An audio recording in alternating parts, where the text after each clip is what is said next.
Bhograi BJD विधायक गौतम बुद्ध दास नाँ थाना एतला होती विधायक समेत 10 जन पीआरआई सदस्यों नाँ एतला देते जड़े महिला सरपंच गत गुरुवार भोगराई ब्लॉक परिसर में अनुष्ठित बैठक में अशालीन व्यवहार सहित जातियाना आक्षेप कर संपृक्त सरपंच अभियोग कर सहित सुना चेन छिनताई करथिबा मध्य अभियोग आनिछंती।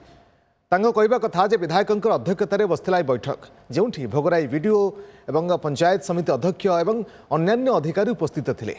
तेबे बैठक को किसी पीआरआई सदस्यों को डका जाई न बैठक स्थल में प्रतिवाद करथिले। परिस्थिति उत्तेजनापूर्ण हेबारु पुलिस पहुंची स्थिति को नियंत्रण करथिला। ए घटना पर बाजितपुर सरपंच तुलसी जेना विधायक गौतम बुद्धों सहित 10 जन पीआरआई सदस्यों नाँ एतला देछंती। तेबे अभियोग को विधायक खंडन करने सहित प्रशासन निकट में पालटा अभियोग करेंगे बोली निज प्रतिक्रिया कहते।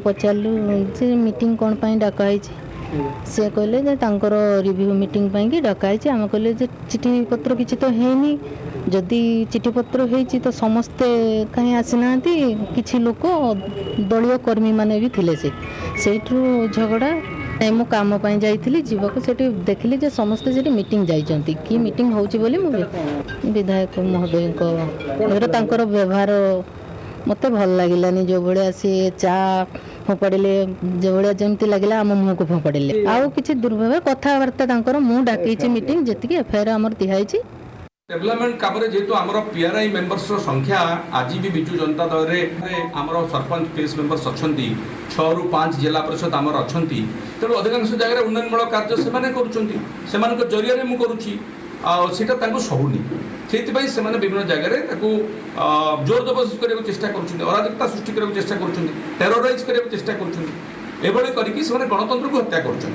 कर बर्दाश्त करा बिजु जनता दल गणतंत्र में विश्वास करे।